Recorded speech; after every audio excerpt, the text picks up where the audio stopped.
Everyone, welcome back to my channel. ನಾನಿವತ್ತು ನಿಮ್ಮ ಜೊತೆ ಶೇರ್ ಮಾಡ್ತಾ ಇದ್ದೀನಿ ಉತ್ತರ ಕರ್ನಾಟಕ ಸ್ಪೆಷಲ್ ಮಂಡಕ್ಕಿ ಗಿರ್ಮಿಟ್ಟು. ಇದು ನನಗೆ ನಮ್ಮ ಅತ್ತೆಯವರು ಹೇಳ್ಕೊಟ್ಟಿರುವಂತಹ ರೆಸಿಪಿ.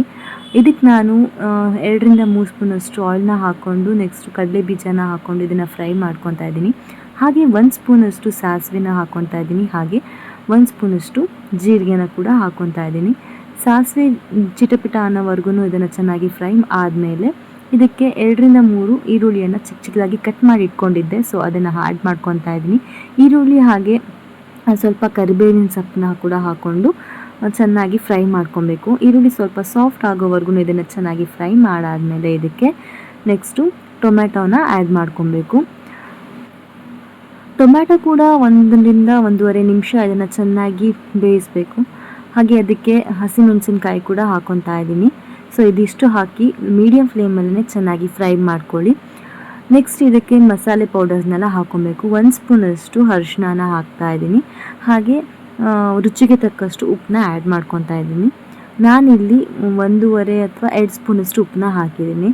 ಸೊ ಇದಿಷ್ಟು ಮಸಾಲ ರೆಡಿ ಆಯಿತು. ನೆಕ್ಸ್ಟ್ ಇದಕ್ಕೆ ಮಂಡಕ್ಕಿ ತೊಗೊಂಡಿದ್ದೀನಿ. ನಾನು ಈ ಬ್ರ್ಯಾಂಡ್ದು ಮಂಡಕ್ಕಿಯನ್ನು ತೊಗೊಂಡಿದ್ದೀನಿ. ಸೊ ಇದನ್ನು ನೀರಲ್ಲಿ ಹಾಕಿ 2 ನಿಮಿಷ ನೆನೆಸಿದ್ರೆ ಸಾಕು. ತುಂಬಾ ಸಾಫ್ಟ್ ಆಗುತ್ತೆ. ನೀರಲ್ಲಿ ನೆನೆಸಿ ಹಿಂಡಿ ಅದನ್ನು ತೆಗಿಬೇಕು. ನೀರನ್ನ ಯೂಸ್ ಮಾಡಬಾರ್ದು, ಬರೀ ಮಂಡಕ್ಕಿ ಮಾತ್ರ ಮೆತ್ತಗಾಗಿರುತ್ತೆ. ಸೊ ಅದನ್ನು ಹಿಂಡಿ ಒಂದು ಪ್ಲೇಟಲ್ಲಿ ಇಟ್ಕೊತಾ ಇದ್ದೀನಿ. ಮಂಡಕ್ಕಿ ನೀವು ನಾರ್ಮಲ್ ಆಗಿ ಚಿತ್ರಾನ್ನ ಹೇಗೆ ಮಾಡ್ತಿರಲ್ಲ ಅದೇ ರೀತಿಯಾಗಲೇ ಇದು, ಬಟ್ ಕೆಲವೊಂದು ಬೇರೆ ಬೇರೆ ಇದಿದೆ ಪ್ರೊಸೆಸ್ಸು ಅಷ್ಟೇ. ಮಂಡಕ್ಕಿನ ಈ ಥರ ನೀರಲ್ಲಿ ನೆನೆಸಿ ತೆಗೆದಿಟ್ಕೊಂಡಿದ್ದೀನಿ. ಈ ಥರ ಸಾಫ್ಟ್ ಆಗಿದೆ ಮಂಡಕ್ಕಿ. ಈ ಸಾಫ್ಟ್ ಆಗಿರುವಂತಹ ಮಂಡಕ್ಕಿನ ನಾನು ಇವಾಗ ಏನು ಮಿಕ್ಸ್ ಮಾಡಿ ಇಟ್ಟಿದ್ನಲ್ಲ, ಆವಾಗಲೇ ಪ್ರಿಪೇರ್ ಮಾಡಿ ಇಟ್ಟಿದ್ನಲ್ಲ ಮಸಾಲೆನ, ಅದಕ್ಕೆ ಹಾಕ್ಕೊಂಡು ಮಿಕ್ಸ್ ಮಾಡ್ತಾ ಇದ್ದೀನಿ.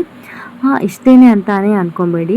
ಈ ಗಿರ್ಮಿಟ್ಟಿಗೆ ಅಂದರೆ ಉತ್ತರ ಕರ್ನಾಟಕದ ಈ ಗಿರ್ಮಿಟ್ಟಿಗೆ ಒಂದು ಸೂಪರ್ ಟ್ರಿಕ್ಸ್ ಇದೆ ರುಚಿಯಾಗಿ ಬರೋದಕ್ಕೆ. ಇಷ್ಟೇ ಮಾಡ್ಕೊಳ್ಬೋದು, ಇಷ್ಟೇನಾ ಇದು ಅಂತ ಅನಿಸ್ಬೋದು. ಇಷ್ಟೇ ಮಾಡಿದ್ರೆ ನಾರ್ಮಲ್ ಆಗಿ ನೀವು ಚಿತ್ರಾನ್ನ ಹೇಗೆ ಮಾಡ್ತೀವಲ್ಲ ಅಷ್ಟೇ ಇದು, ಅಷ್ಟೊಂದು ಟೇಸ್ಟಿಯಾಗಿ ಬರೋಲ್ಲ. ಇದ್ರದ್ದು ಇನ್ನೊಂದು ಗುಟ್ಟು ಏನು ಅಂತ ಅಂದರೆ ಹೇಳ್ತೀನಿ ಕೇಳಿ. ಈ ಮಂಡಕ್ಕಿ ತುಂಬ ರುಚಿಯಾಗಿ ಬರೋದಕ್ಕೆ ಇನ್ನೊಂದು ಟಿಪ್ಸ್ ಏನಂತ ಹೇಳಿದ್ರೆ, ಒಂದು ಮಿಕ್ಸಿ ಜಾರ್ಗೆ 1/2 ಕಪ್ಪಷ್ಟು ಪುಟಾಣಿಯನ್ನು ಹಾಕ್ಕೊಬೇಕು. ಕಡಲೆ ಪಪ್ಪು ಕೂಡ ಅಂತಾರೆ ಇದನ್ನು.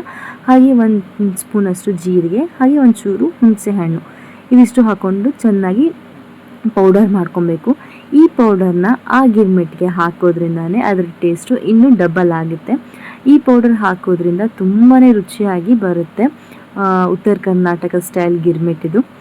ನಮ್ಮ ಅತ್ತೆಯವ್ರು ನನಗೆ ಈ ರೆಸಿಪಿನ ಶೇರ್ ಮಾಡಿದ್ದು. ನಾನು ಮಾಡೋದಕ್ಕಿಂತ ಅವ್ರು ಮಾಡಿದ್ರೆ ಇದು ರೆಸಿಪಿ ಟೇಸ್ಟ್ ಇನ್ನೂ ತುಂಬಾ ಚೆನ್ನಾಗಿ ಬರುತ್ತೆ. ಆ್ಯಕ್ಚುಲಿ ಅವ್ರು ಆ ಕಡೆ ಅವರೇ.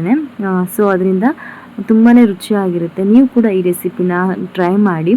ನನಗಂತೂ ಇದು ತುಂಬಾ ಇಷ್ಟ ಆಗಿರುವಂತಹ ರೆಸಿಪಿ ಅಂತಲೇ ಹೇಳ್ಬೋದು. ಬೆಳಗಿನ ಬ್ರೇಕ್ಫಾಸ್ಟ್ಗೆ ಬೇಗನೆ ಆಗುತ್ತೆ, ಹಾಗೆ ತುಂಬ ರುಚಿ ಕೂಡ ಆಗಿರುತ್ತೆ. ಮಕ್ಕಳಿಗೆ ಲಂಚ್ ಬಾಕ್ಸ್ ಆಗಿರ್ಬೋದು, ಹಸ್ಬೆಂಡ್ಗೆ ಲಂಚ್ ಬಾಕ್ಸ್ ಆಗಿರ್ಬೋದು, ಆಫೀಸ್ ಹೋಗೋರಿಗೆ, ನಾರ್ಮಲಾಗಿ ಆಲ್ಮೋಸ್ಟ್ ಎಲ್ಲರಿಗೂ ಕೂಡ ಇದು ಇಷ್ಟ ಆಗುತ್ತೆ.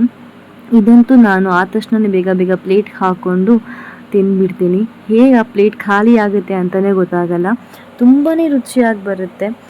ನೀವು ಕೂಡ ಇದನ್ನು ಟ್ರೈ ಮಾಡಿ. ಹಾಗೆ ನಿಮ್ಮ ಫ್ಯಾಮಿಲಿ ಆ್ಯಂಡ್ ಫ್ರೆಂಡ್ಸ್ಗೂ ಕೂಡ ಶೇರ್ ಮಾಡಿ. ನೀವೇನಾದರೂ ನನ್ನ ಚಾನಲ್ನ ಫಸ್ಟ್ ಟೈಮ್ ವಿಸಿಟ್ ಮಾಡಿದರೆ ಪ್ಲೀಸ್ ಲೈಕ್ ಮಾಡಿ, ಶೇರ್ ಮಾಡಿ, ಸಬ್ಸ್ಕ್ರೈಬ್ ಮಾಡ್ಕೊಳ್ಳಿ. ಇನ್ನೂ ಒಳ್ಳೆ ರೆಸಿಪಿ ನನ್ನ ಚಾನಲಲ್ಲಿದೆ, ನೋಡಿ. ಹಾಗೆ ಇನ್ನೂ ಒಳ್ಳೆಯ ರೆಸಿಪಿ ನಾನು ನಿಮ್ಮ ಜೊತೆ ಶೇರ್ ಮಾಡ್ಕೊತೀನಿ. ನನ್ನ ವಿಡಿಯೋ ನೋಡಿರೋದಕ್ಕೆ thank you so much. Take care. Bye bye.